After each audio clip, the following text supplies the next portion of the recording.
우리는 5장의 말씀에서 하나님이 거하시는 이스라엘은 더러움과 부정과 죄가 없게 하라는 말씀을 우리가 배웠습니다. 6장은 나실인에 대한 규례를 말씀해 주고 계시지요. 자, 이 나실인이란 하나님을 위해서 일정 기간 동안 헌신하겠다고 서원한 남녀를 두고 말합니다. 이 사람들은 성막에서 봉사 일을 하든지 아니면 제사장의 직무를 감당하는 그런 사람들을 이제 나실인이라고 말씀하고 계십니다. 그러면 이 나실인의 기원이 언제부터 시작되었을까요? 여기 본문의 말씀 보면 우리 하나님께서 말씀하고 계시죠.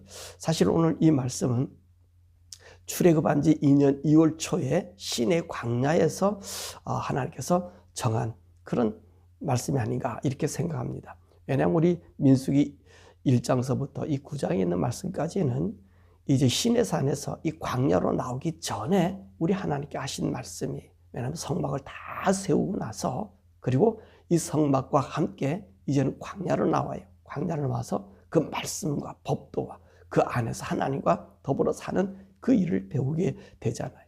그러기 전에 우리 하나님께서는 이 시내산에 도착했어서 이제 그 다음에 2월 2일까지 이 초까지 어떤 일을 행하죠? 성막을 완성하고 그 말씀을 그들에게 주어서 그들로 이제 하나님의 법을 세워서 하나님 말씀의 법과 함께 또 하나님의 성막과 함께 움직이는 일을 행했기 때문에 그렇습니다. 그래서 오늘 이 나실인의 이 제도의 규정도 우리 하나님께서 율법을 주셨던 아마 그 기간, 막 이제 성막도 다 완성되고 난 다음에 제사장들이 성막을 어떻게 섬기느냐 하는 것도 알려주셨잖아요. 그와 함께 나실인일도 앞으로 제사장들이 모자랄 때 그때를 위해서 우리 하나님께서 이 일들을 제정해 주신 것입니다. 그러면 왜 하나님께서 이 나실인을 두었죠? 6장 6절의 말씀 보면 하나님께 헌신하고 봉사하기 위해서 자신을 구별시키기 위한 사람들을 위한, 그래서 그들에게 이 지침서를 우리에게 주고 있습니다. 그래서 이 나실인은 자격이 어떻다 그랬습니까? 2절의 말씀 보니까 남자와 여자와 상관없이 구분 없이 정말로 내가 하나님을 위해서 드리겠습니다 라고 하면 그분들이 이 나실인의 이 제도에 들어올 수 있다는 것입니다. 그러면 이 나실인의 이 서원은 누가 할 수 있냐 하는 것입니다. 자, 자발적으로 할 수 있어요. 내가 하나님의 일을 하겠습니다. 하나님 앞에 내가 헌신해서 주를 위해서 살겠습니다. 이렇게 자원함으로 살 수 있습니다. 2절에 이렇게 말씀하겠죠. 또 오늘 이 서원은요, 부모가 할 수 있어요. 이 부모가 할 수 있는 것이 누구죠? 바로 사무엘상 1장 11절에 말씀 보니까 한나가 자기에게 자식을 주면 내가 이 아들을 하나님 앞에 드리겠습니다. 그래서 부모의 소원으로 나실인이 될 수 있습니다. 또 이 기브온 사람처럼 여호수아 10장 27절의 말씀 보니까 그 조상이 되어서 그 자손들에게 우리는 하나님을 섬기는 사람이 된다. 하나님의 제단에서 이스라엘 사람들을 위해서 물 깃는 자가 되고 그리고 나무 패는 자가 되겠다. 그렇게 그 조상들의 소원함으로 이제 나실인으로 구별되어 살 수 있습니다. 또 이 레갑 족속도 그렇죠. 예레미야 35장의 말씀 보니까 이 레갑 사람들이 자신들은 절대로 포도주를 마시지 않고 집도 가지지 아니하고 장막 생활하겠다. 그렇게 헌신한 사람들. 그래서 이런 소원으로 하나님 앞에 구별되게 사는 사람들을 말할 수 있습니다. 또 이 나실인은요, 하나님의 명령으로 됩니다. 그 사람이 누구죠? 대표적인 것은 구약에 바로 이 삼손 아닙니까? 삼손은 하나님이 명령으로 이스라엘 사람을 구원시키기 위해서 그 부모에게 명령함으로 이 삼손 같은 사람은 하나님의 명령으로 됐지요. 또 누가 또 돼 있습니까? 엘리야로 표현되는 예수님 당시의 세례 요한. 이 세례 요한도 하나님이 정해놓은 사람이지요. 이것이 하나님 명령으로 됐어요. 그 다음에 또 어떤 사람이 됐습니까? 이 신약 시대에는 바로 이 사도 바울 아닙니까?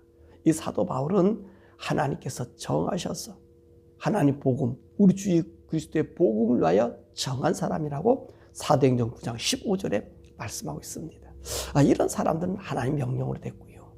때로는 선지자들, 구약의 선지자들도 하나님의 명령에 의해서 구별된 사람으로 나타나게 됩니다. 그러면 이 나실인들을 그 봉사기간은 어떻게 될까요? 하나님 부른 사람, 하나님이 정한 기간으로 쓰임받게 되는 것이고, 그 나머지 사람들은 자기들이 그 기간을 정할 수 있다는 것입니다. 그래서 일정 기간 동안을 내가 할 수 있어요. 평생 할 수도 있고, 그리고 그 감은 대대로 할 수 있고, 그것은 그 봉사자들의 헌신과 마음에 따라 다르다는 것입니다. 그러면 이 봉사자들이 이 서원하는 가운데 나실인으로 구별되어서 이를 행할 때에 어떤 삶을 살아야 되는가라고 하는 것입니다. 그 말씀 보니까 이 서원 중에는 절대로 포도나무의 소산을 먹어서 안 됩니다. 그래서 포도나무의 씨라든지 껍질이라든지 생포도라든지 건포도라든지 거기서 포도주라든지 그 포도주를 더 독하게 만든 독주라든지 포도즙이라든지 포도주 초, 이 포도주 초가 뭐죠? 독주의 초라 그랬는데 사실 이건 효소를 얘기하는 거예요. 약으로 쓰는 효소를 얘기하는 거죠. 그런 것들도 일체 금했어요. 그러니까 포도나무의 소산에서 나는 모든 것은 먹을 수 없다는 것입니다. 이들을 먹을 수 없어요. 자, 그리고 이들은요, 나실인의 표시로서 머리를 깎지 않았습니다. 물론 제사장은요, 머리를 깎았을 거예요. 근데 이 나실인들은요, 머리를 깎을 수가 없습니다. 왜냐하면 내가 하나님께 드려졌습니다 라고 구별된 표시고, 그리고 나는 이제 이 죽음과 이 더러움에서 벗어나야 된다는 정결의 표시이기도 합니다. 그래서 머리털을 깎지 않습니다. 자, 또한 6장 6절에서 8절의 말씀 보면 시체로 말미암아 부정하지 말라, 그렇게 말씀하십니다. 그러니까 이 나실인들은요, 시체를 만져서는 안 돼요. 어떤 시체든 만져서도 안 돼요. 자, 부정하든 정하든 뭐 짐승의 시체라도 만지면 안 돼요. 본문의 말씀 보면 또 뭐라 말씀하세요?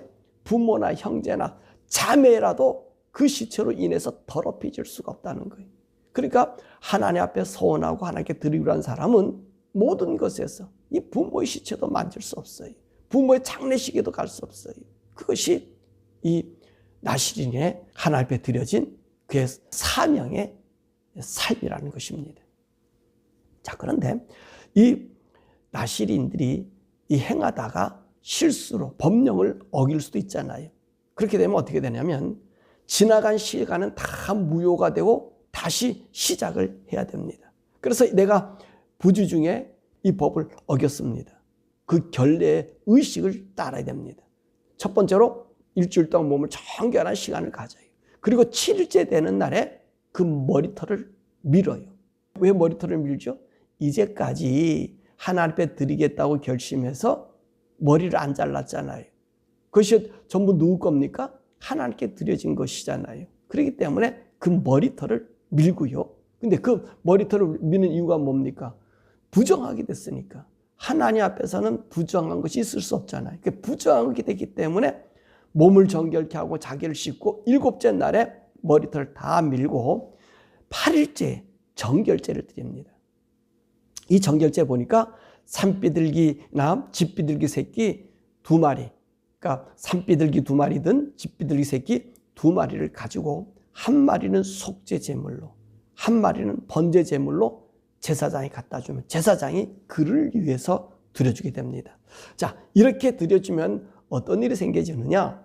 이 서원자가, 이 나실인이 그 부정한 것에 의해서, 여기 본문의 말씀은 갑자기 내 옆에 사람이 죽었다는 말이지요. 내가 의도치 않아도 이 시체로 말미암아 부정하게 되면 나는 이 정결의식을 청해야 되지요.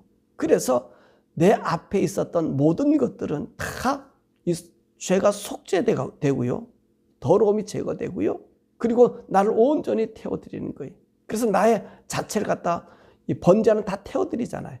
무음하게 제로의 상태로 만들게 되는 것입니다. 그리고 난 다음에 어떤 일을 해야 되느냐? 하나님 앞에 새로운 출발의 제사를 드려야 돼요. 나는 어떤 사람이 부정하게 원치 않게 부정이 됐지만 하나님 앞에 약속한 맹세는 어떻습니까? 그대로 유지가 되는 거예요. 그럴 때는 내가 새로운 나실인의 계약을 다시 수행해야 돼요. 그러기 위해서는 1년 된 수양으로 속건 제사를 드림으로 새로운 시작을 알립니다. 근데 참 재밌죠? 여러분 보세요. 새로운 출발을 하는 날, 그날에 속죄제가 아니라 속건제를 드렸다는 거예요. 그게 무슨 말입니까? 이 소원자, 이 속죄제는 일반 개인적인 죄라든지 이것을 속죄할 수 있잖아요. 그런데 왜 속건제를 드리라고 그러죠?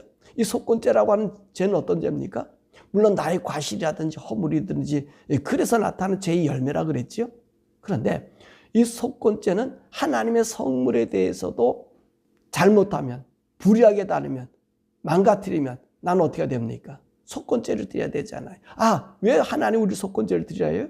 바로 우리가 하나님 앞에 드려진 거룩한 몸, 성물이 되었기 때문에 속건제를 드리라 그러는 거예요.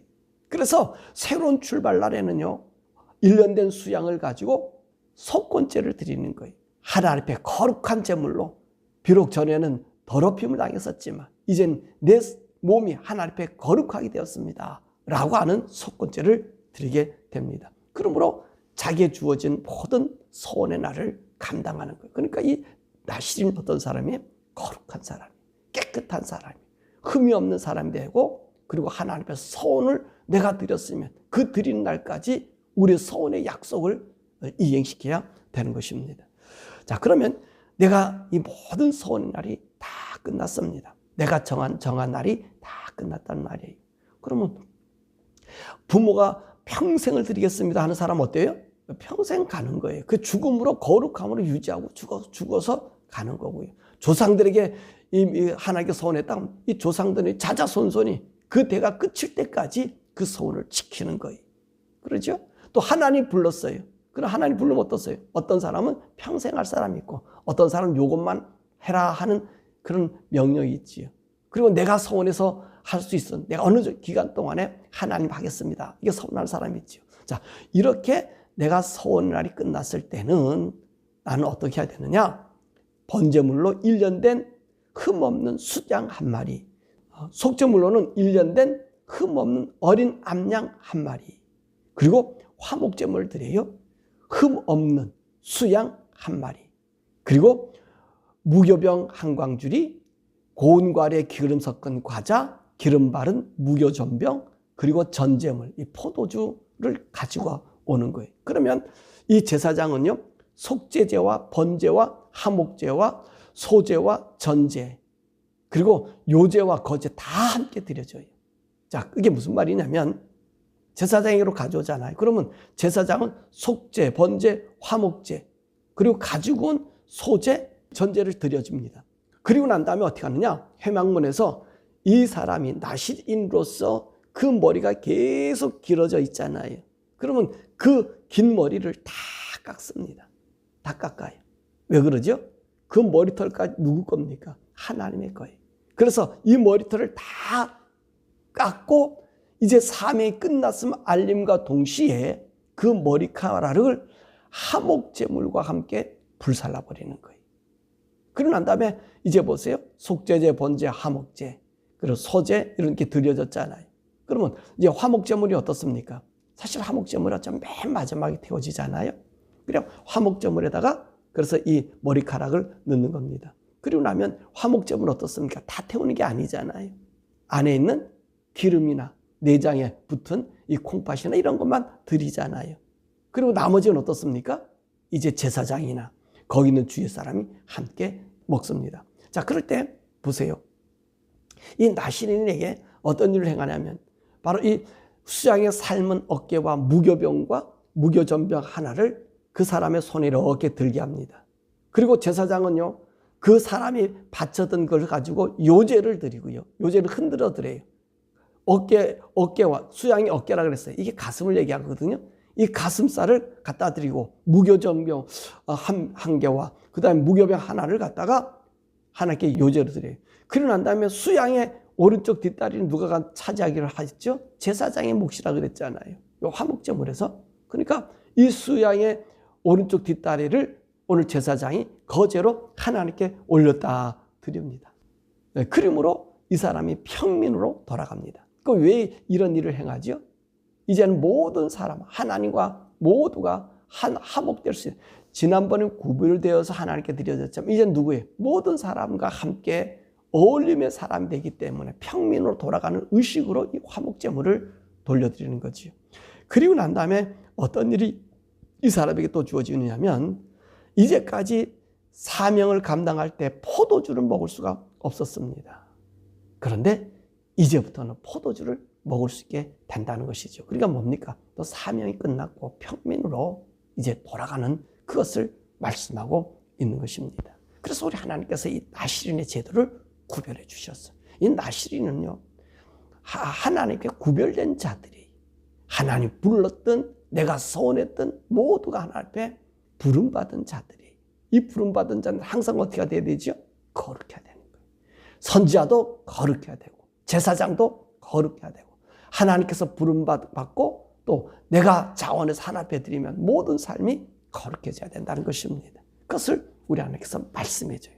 그러면 오늘 본문에 있는 말씀 속에서 보면 왜 우리가 이 나시린이 되고 하나님의 법을 지켜야 되느냐 하는 것을 우리에게 결론적인 말씀을 22절에서 27절에 말씀하고 있는 거예요. 여호와께서 모세에게 말씀하여 이르시되 아론과 그 아들들에게 말하여 이르기를, 너희는 이스라엘 자손을 위하여 이렇게 축복하여 이르되, 여호와는 내게 복을 주시고 너를 지키시기를 원하며, 여호와는 그의 얼굴을 내게 비추사 은혜 베푸시기를 원하며, 여호와는 그 얼굴을 내게로 향하여 드사 평강 주시기를 원하노라 할지니라 하라. 그리고 그들은 이같이 내 이름으로 이스라엘 자손에게 축복할지니 내가 그들에게 복을 주리라. 하나님께서 법을 왜 주셨어요? 성막을 왜 만들으셨어요? 일일이 세세하게 하나하나 다 명하셨어요. 이 나시린 제도로 이렇게 명하셨어요. 이것은요, 우리 하나님께서 우리에게 한마디로 복을 주시기를 원한다는 거예요. 내가 너희들에게 복을 주시기 위해서 내가 이 일을 우리에게 하라고 말씀하셨다는 것입니다. 사실 오늘 하나님께서 이 말씀을요, 이 율법의 제도라든지 모든 규례라든지 규칙이라든지 성막의 물건 하나, 정말 이 사람이 살아가는 먹는 것 하나, 우리 하나님께서 다 인생들에게 하나하나 가르쳐 주셨잖아요. 직접 가르쳐 주셨잖아요. 그거 왜 그래요? 오늘 본문의 말은 왜 복을 주시기 위해서요? 그러면 또 왜 하나님께서 그 일일이 이것을 우리 인간에게 말씀하셨을까요? 우리 인간은요, 가장 잘 아는 사람이 누구죠? 아마 자기 자신에 대해서 잘 아는 사람은 자기밖에 없을 거예요. 남이 모르는 모든 것 내가 더 잘 알 거예요. 근데 나보다 나를 더 잘 아시는 분이 누구지요? 그 우리 하나님이셔요. 여러분, 나도 나를 잘 몰라요. 나도 나를 누군지 몰라요. 그리고 우리 부모도요, 나를 낳아주셨지만 나에 대해서 잘 몰라요. 나에 대해서 아는 것은 내가 잘 알아요. 그런데 말입니다, 나보다도, 우리 부모보다 나를 더 잘 아시는 분이 누구지요? 우리 하나님이셔요. 왜 그러실까요? 우리 부모가 나를 잘 알지만 부모가 나를 잘 모르는 이유는, 부모는 우리 육신적 것은 낳아주었지만 우리 하나님 어떻게 하셨어요? 우리 안에서 우리를 조성시켜줬어요. 우리가 낳기 전부터 하나님 우리 모든 기질과 이 형질을 우리 주님이 다 아신단 말입니다. 가장 잘 아셔요. 여러분도 내 자신을 잘 모르잖아요. 잘 알 것 같지만 또 모르잖아요. 근데 우리 하나님 어떻게 하셔요? 나를 너무나 잘 아시고 앞의 미래도 알 수 있다는 것입니다. 근데 보세요, 그 하나님이 나를 잘 알기 때문에, 우리 인간을 잘 알기 때문에 우리에게 일일이 그것을 알려준다는 말씀입니다. 왜 그러지요? 이렇게 살라고 하는 이유가 뭐지요? 바로 우리의 가장 최고의 삶, 멋진 삶을 살도록 하기 위함이라는 것입니다. 그러니까 우리 인생이요, 하나님 말씀을 따른다는 것은 나를 가장 최고의 삶을 살게 하고 멋진 삶을 살게 하는 거예요. 그것이 뭡니까? 하나님 주시는 복이에요. 자, 우리가 어제 법에 대한 말씀도 우리가 배웠습니다. 이 법은요, 이 세상의 모든 법보다 단순하잖아요. 하나님 말씀 어떻게 보면 뭐 너무 많다고 얘기하지만 613가지. 하나님 법은 613가지. 근데 인간의 법은 어떠지요? 하루에 만드는 것도 수억 가지. 각 나라 모든 사람들 만드는 법이요. 수억. 매년마다 수억 개 엄청난 법을 많이 만듭니다. 그 왜 그래요? 그들의 목적은 인간의 행복과 기쁨을 주기 위해서다. 평등을 위해서다. 그런데 그렇습니까? 악법이 나오잖아요. 더러운 법이 나오잖아요. 지금은 좋은데 그 다음에는 이게 악일 수가 있잖아요. 근데 이 하나님의 법은 어때요? 이 성경 말씀의 법대로 따르면 여러분 고칠 것도 없고 다시 수정할 것도 없어요. 아주 완전하단 말입니다. 왜요? 그 하나님이 우리를 조성하고 인간을 조성할 하나님이 이것이 인간에게 가장 필요한 것을 알기 때문에 그 법을 주니까 고칠 것 없어요. 이 법대로 살면 우리 모든 인생이 행복해요. 바르게 살 수 있어요. 온전하게 살 수 있어요. 거룩하게 살 수 있어요. 근데 이 법에다가 고치니까 더하니까 죄가 되고 악이 되는 거예요. 그러니까 우리 하나님께서 우리에게 주신 이 법은요. 오늘 주님 약속했잖아요. 행복과 기쁨과 즐거움과 하나님 보호함을 주기 위해서 이 제도를 우리에게 주셨다고 말씀하시는 거예요. 그러므로 사랑하는 여러분, 주의 법을 사랑하십시오. 그 법이 나를 온전하게 만듭니다. 그러니까 다시 그랬잖아요. 주의 법은 완전하여 내 영혼을 소생시키고 이 법만큼 완전한 법 없어요. 이 법 안에 사는 것이 생명이에요. 그래서 우리 예수님께서 말씀하시긴 물법의 1.1핵이 떨어지는 것보다 이 온 우주가 천지가 없어지는 것이 더 쉽다는 하나님은 완전하기 때문에 사랑하는 여러분, 저와 여러분들이 주의 법을 사랑하고 주의 말씀대로 살아서 하나님의 영이 여러분을 합기기를 원합니다. 더욱이 우리는 어떤 사람입니까? 우리는요 하나님의 법이 우리 마음에 새겨진 하나님 우리를 지명한 구별된 나시린이 우리 성도는 구별된 나시린이 이 나시린의 복을 버리지 마시길 바랍니다. 우린 예수 그리스도로 말미암아 하나님 아버지가 그 생명으로 우리를 다시 창조해 주었어요. 나시린이 범죄했을 때 어떻게 합니까? 내가 원치 않는 범죄했을 때 그 다시 제사를 드려서 다시 시작했던 것처럼 우리 하나님 우리를 새롭게 구성한 것이 우리 주님이 오셔서 죽으시고 우리 죄를 용서해 주시고 우리를 영원한 부활의 영체로 만들어주신 하나님의 아들이에요.